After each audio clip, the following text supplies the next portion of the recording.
Okay, now I've put a curb bit on this horse, and the way I hold the reins, you can see I've got the reins side by side, and I put my hand around the reins, and then my index finger goes between the reins. And I'll kind of turn to the side so you can kind of get the side view of it.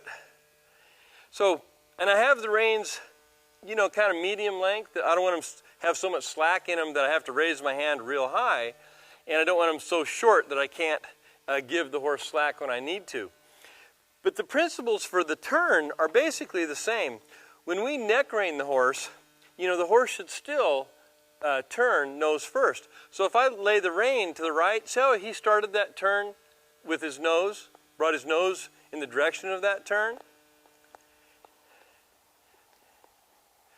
And same thing if I turn him to the left. If I lay that rein, his nose should go to the left. If it doesn't, if I lay that rein and that nose doesn't come, I'm going to bump that nose in that direction with the direct rein and remind him that he should look the direction that I'm reining him. I should also mention that your position in the saddle is important for this turnaround. You need to be sitting on your jean pockets, on the cheeks of your butt, with your shoulders over your hips. If you're falling forward as you're trying to spin, it's going to throw the horse out of balance, and you too.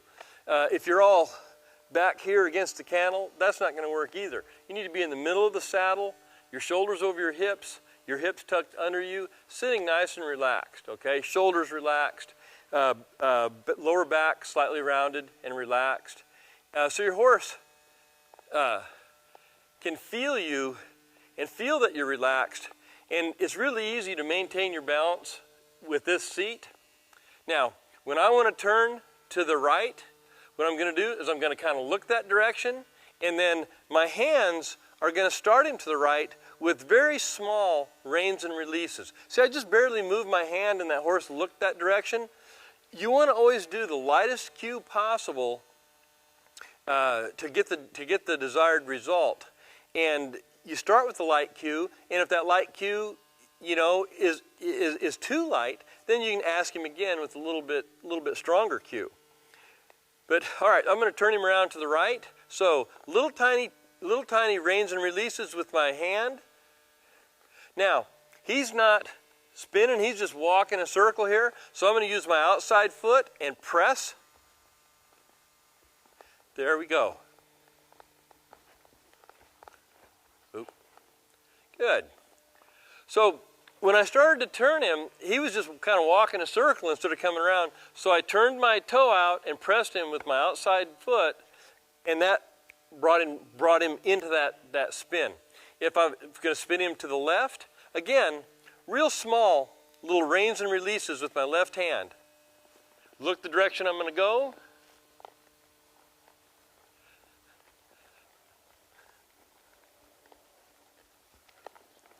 Good. And when I wanted him to quit, I just quit doing the reins and releases and put my hand in the middle of his neck. Okay, that was a signal to quit. So basically, when we're doing the spinning, again, you want to use the slightest cue that you possibly can. I'm going to turn him around again to the right. I'm going to look to the right, rein release, rein release. Oop. I gave him a little whoa cue there. And spin to the left, look that direction, give him a little cue, sit back on my seat pockets. Oh, good. There. So anyway, I hope that helps you.